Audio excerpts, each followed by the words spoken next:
నమస్తే. Big boss season 8 అయితే ఈసారి నాగార్జున గారు అల్లావుద్దీన్ అద్భుత దీపంలో రాబోతున్నారా? ప్రోమో చూస్తే ఈసారి అన్లిమిటెడ్గా ఉండబోతుందా? అయితే ఎవరెవరు రాబోతున్నారు? పార్టిసిపెంట్స్ లిస్ట్ ఏమైనా బయటకు వచ్చిందా? దీంతోపాటు తమిళ బిగ్ బాస్ కూడా కొంత మార్పులు చేర్పులు జరిగాయి.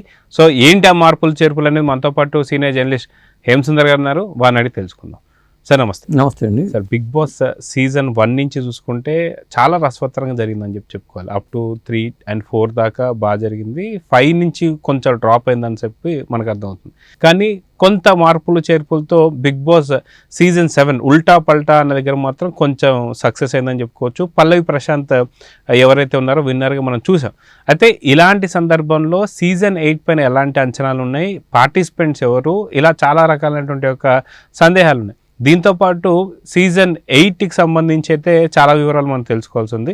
తమిళ బిగ్ బాస్ కూడా దీంతో పాటే స్టార్ట్ అవుతుందని చెప్పి అంటున్నారు. మొత్తానికి ఏం జరగబోతుందంటే ఏం చెప్తారు? తమిళ్, తెలుగు రెండు బిగ్ బాస్లు కూడా సెప్టెంబర్ 8నే స్టార్ట్ అయ్యే అవకాశాలు ఎక్కువగా ఉన్నాయి.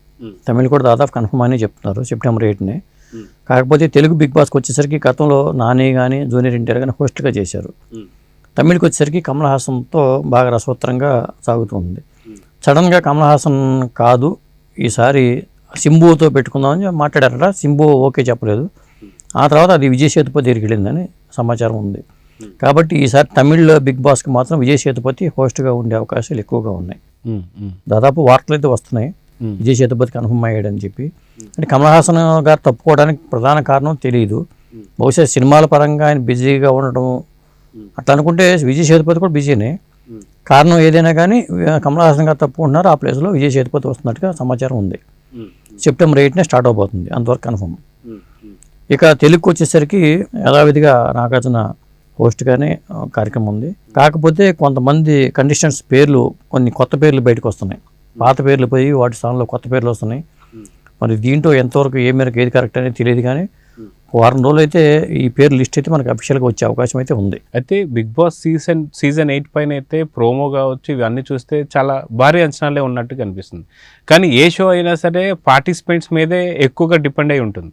ఎందుకంటే షో అనేది ఎంత రసవత్తరంగా వీళ్ళు ప్లాన్ చేసినా సరే పార్టిసిపెంట్స్ సరైనటువంటి ఒక లేకపోతే అంత ఇంట్రెస్ట్ అయితే ఉండదు.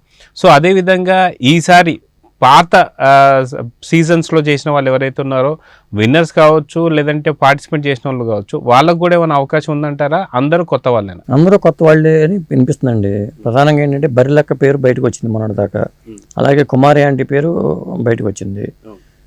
అలా చూసుకున్నప్పుడు మరి వేణుస్వామి యథావిధిగా వేణుస్వామి ఉంటాడు అనేది సమాచారం. అలాగే ఆర్పి కిరాక్ ఆర్పి కూడా ఉంటాడనేది సమాచారం. అంటే పాత లిస్టులో కొన్ని పేర్లు ఎగిరిపోయి కొత్త లిస్టులో కొన్ని పేర్లు అయితే యాడ్ అయినాయి. ఆ ప్రధానంగా చూసుకుంటే ఏంటంటే మనకి ఇప్పుడు యాష్మి గౌడ ఆ పేరు ఒకటి వస్తుంది. అంజలి పవన్ ఒక పేరు ఉంది. సౌమ్యారావు, బబ్బులు, రీతు చౌదరి, విష్ణుప్రియ కూడా గతంలో ఉన్న వినిపించిన పేరే, కొత్త పేరేం కాదు. ఇక సెల్వరాజు, ఆదిత్య ఓం సినిమా నటుడు, లాహిర్లో తర్వాత కొన్ని సినిమాలు చేసుకుంటూ వచ్చిన ఆదిత్య ఓంని పట్టుకొచ్చి దీంట్లోకి చేస్తున్నారు. అలాగే బెజవాడ బేబక్క, తర్వాత సింగర్ సాకేతు ఉంది. వేణుస్వామి మనం అనుకున్న పేరే. తర్వాత తేజస్విని గౌడ, తర్వాత అబ్బాస్ సినిమా నటుడు అబ్బాస్, తర్వాత జబర్దస్త్ పవిత్ర, కిరాక్ ఆర్పి, ఏకనాథ్ హారిక, సౌమ్య జాను, నిఖిల్ సినిమా నటుడు, బాలనటుడుగా చేసి సినిమాలు చేస్తున్న నిఖిల్, ప్రేరణ, ఇట్లా వీళ్ళందరూ ఈ పేర్లు బయటకు వచ్చినట్టుగా తెలుస్తుంది. గతంలో కొన్ని పేర్లు వచ్చినాయి, కొన్ని సాయి కిరణ్ లాంటి పేర్లు బయటకు వచ్చినాయి. వీటిలో ఏది కన్ఫర్మ్ అవుతుందో తెలియదు. కానీ మొత్తానికైతే ఆదిరెడ్డి కూడా ఈ పేర్లతోనే ఒక లిస్టు తన ఛానల్లో ప్రసారం చేసేటని చెప్పుకోవచ్చు. అయితే బిగ్ బాస్ ఏదైతే ఉందో దీనిపైన తెలుగు వారికి ఉన్నటువంటి ఆసక్తి అనేది బాగా తెలుసు. ఎందుకంటే ఉన్న అన్ని భాషల్లో తెలుగులోనే ఎక్కువ టీఆర్పీ రేటింగ్ వస్తుంది, తెలుగులోనే ఎక్కువ రెవెన్యూ కలెక్ట్ చేస్తుంది అని చెప్పేసి గతంలో కూడా మనం వార్తలు చూస్తున్నాం. మొత్తానికి బిగ్ బాస్ పైనే ఆదిరెడ్డి లాంటి చాలామంది యూట్యూబర్స్ కూడా దీనిపైన ఎక్కువ ఆసక్తి చూపిస్తుంటారు. అలాంటి ఆదిరెడ్డినే తీసుకొచ్చి బిగ్ బాస్లో ఈసారి మనం చూసాం లాస్ట్ టైం. అదేవిధంగా ఈసారి కూడా సేమ్ బిగ్ బాస్ పై ఆధారపడినటువంటి యూట్యూబర్స్ ఎవరైనా రాబోతున్నారా అంటే ఏం చెప్తారు? యూట్యూబర్స్కి ఈసారి దీని మీద ఆధారపడి క్యాష్ చేసుకునే వాళ్ళు ఈసారి ఉండే అవకాశం కనపట్లా. ఇప్పుడు ఇన్ఫ్లుయెన్సర్స్ కానీ కొంతమంది యూట్యూబర్స్ వచ్చే అవకాశం ఉంది. కానీ వాళ్ళు దీనికి బిగ్ బాస్ మీద రివ్యూలు చెప్పేవాళ్ళు ఎవరు లేరు. ఎందుకంటే ఎక్కువ చెప్పుకున్న వాళ్ళలో ప్రముఖంగా ఆదిరెడ్డి ఉంటాడు కాబట్టి ఆదిరెడ్డి ఆల్రెడీ దీంట్లోకి వచ్చి బయటికి వెళ్ళిపోయిన వ్యక్తే కాబట్టి నీకు అతను మినహాయింపు ఇచ్చేయచ్చు. కాబట్టి ఇన్ఫ్లుయెన్సర్స్, సినిమా నటులు, బుల్లితెర నటీమణులు ఇట్లా వీళ్ళతో ఈ లిస్ట్ తయారు చేశారు. వేణుస్వామి పేరు వచ్చింది కానీ వేణుస్వామి భార్య ఉంటుందా లేదా అనేది మళ్ళీ తెలియదు. కొంతమంది కపుల్స్ కూడా ఉంటారన్నారు, ఎవరెవరు అనేది తెలియదు. కానీ 15వ తారీఖు ఆగస్టు 15 కల్లా ఈ లిస్ట్ అయితే ఫైనలైజ్ అయ్యే అవకాశం అయితే ఉంది చాలా వరకు. ఇతర భాషల్లో మన హిందీ కానీ మిగతా తమిళ భాషల్లో చూసుకుంటే చాలా ప్రముఖుల్నే ఎక్కువగా చూస్తుంటాం బిగ్ బాస్లో ఉండేటువంటి ఒక కంటెస్టెంట్. కానీ తెలుగుకి వచ్చేసరికి అంత ఫేమస్ సెలబ్రిటీసో లేదంటే బాగా ఐడెంటిఫై చేసే వాళ్ళు ఎవరో పెద్ద కనిపించడంలా. ఎందుకు అంటే ఏం చెప్తారు? అంటే కొంతమంది బిగ్ బాస్ దీనికి వెళ్ళడానికి కూడా ఇష్టపడతలేదండి. దానివల్ల మనకు ఉండే బెనిఫిట్ ఏంటి? అనవసరం ఇన్ని రోజులు అవసరమా? దాంట్లో 100 రోజుల పాటు మనం హౌస్లో ఉండాల్సిన అవసరం ఉందా? ఈ టైంని మనం కేటాయించుకుందాం అనేది ఒకటి.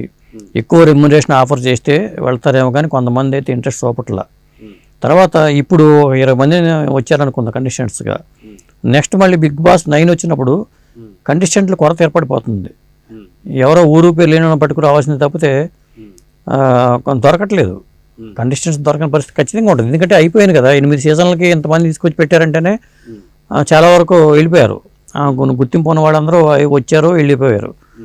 కొత్త వాళ్ళని తీసుకురావాలంటే చాలా కష్టమైపోద్ది. రేపు సీజన్ 9 లేకపోతే సీజన్ 10 అనుకున్నప్పటికి దొరకరు కూడా, కంటెస్టెంట్కి దొరకని పరిస్థితి ఉంటుంది. ఇలాంటి షోలకి అన్నిటికీ కామన్గా ఏర్పడే ప్రాబ్లం ఇది. అయితే గతంలో మనం చూసుకుంటే కామన్ మ్యాన్స్ని కూడా తీసుకొచ్చినటువంటి సందర్భాలు మనం చూసాం బిగ్ బాస్లో. ఈసారి అలా కామన్ మ్యాన్ ఎవరైనా ఉండబోతున్నారా అంటే ఏం చెప్తారు? తీసుకురావచ్చు, కామన్ మ్యాన్ కూడా తీసుకొచ్చే అవకాశం అయితే ఉంది. ఇప్పుడు మనకి కొంతమంది కామన్ మ్యాన్ కిరణ్ అనే యూట్యూబర్లో ఉన్నాడు, అతను రావచ్చు. లేదా సీమరాజు లాంటి వాళ్ళు వస్తారా రారా తెలియదు. అంటే పొలిటికల్గా కొంతమంది తిరిగే వాళ్ళు ఉంటారు. వాళ్ళ షెడ్యూల్ని బట్టి దీంట్లోకి వచ్చే అవకాశం ఉంది. కానీ కొంతమంది ఇష్టపడకపోవచ్చు, దీంట్లో రావడానికి ఇష్టపడకపోవచ్చు. సో మొత్తానికి ఈసారి సీజన్ 8 ఎలా ఉండబోతుంది అంటే ఏం చెప్తారు? చూడాలి, సెప్టెంబర్ 8 కానీ చెప్పలేము. దాదాపు ఒక 4 రోజుల ముందే దానికి లిస్ట్ అయితే ఫైనలైజ్ అయిపోద్ది. ఇప్పుడు దాకా వచ్చిన పేర్లు కొంతవరకు బయటకు వచ్చి మనం చెప్పిన పేర్లు చాలా వరకు కన్ఫర్మ్ అయ్యే అవకాశం అయితే ఉంది. అధికారిక లిస్ట్ అయితే 15వ తారీఖు తర్వాతే అధికారికంగా లిస్ట్ వచ్చే అవకాశం అయితే ఉంది. వీళ్ళు హౌస్లోకి వెళ్ళడానికి దానికి సంబంధించిన ప్రాథమికంగా చేయాల్సిన చేస్తారు. వాళ్ళకి మెడికల్ టెస్టులు చేస్తారు, ఇవన్నీ చేసుకుంటూ హౌస్లోకి పంపిస్తారు. ఆ ప్రాసెస్ అంతా నడుస్తుంది. మనం ఒక ఎపిసోడ్ చూస్తే కానీ మనకు అర్థం కాదు. అయితే ఈసారి చాలా ఉల్టా పల్టాలో చాలా రకాల మార్పులు చేర్పులు చూసాం. అయితే 8 అనగానే మనకి ఎక్కువ మెలికలు కనిపిస్తుంటాయి. అలానే మెలికలతో కొనసాగబోతుందా ఈసారి బిగ్ బాస్ అంటే ఏం చెప్తారు? ఉండే అవకాశం ఉంది. ఎందుకంటే గతంలో లోటుపాట్లు వీళ్ళకి తెలుసు కాబట్టి, మనం ఎక్కడ ఫెయిల్ అయ్యాం, దాన్ని ఎలా కరెక్ట్ చేసుకోవాలి అనేది వాళ్ళకి తెలుసు కాబట్టి, షో రసవత్తరంగా ఉండాలంటే ఏం చేయాలి అనే మీద కసరత్తులు బాగా చేస్తారు కాబట్టి ఖచ్చితంగా అన్ని మరుపులతో 8 ఉండే అవకాశం ఉంది. ఈ బిగ్ బాస్ షో అంతా స్క్రిప్ట్ ప్రకారం జరుగుతుంది. ఇలాంటి విమర్శలు చాలా వచ్చినాయి కాబట్టి అలాంటివి బయటికి రాకుండా ఇంటర్నల్గానే ఏమైనా చేసుకుంటూ, కుమారి ఆంటీ లాంటి వాళ్ళు ఉన్నారనుకో, ఆవిడ వంటల పరంగా ఆవిడ ప్రత్యేకత ఉంటుంది కాబట్టి ఆవిడ టాలెంట్ని అక్కడ ఎక్స్పోజ్ చేసుకోవచ్చు.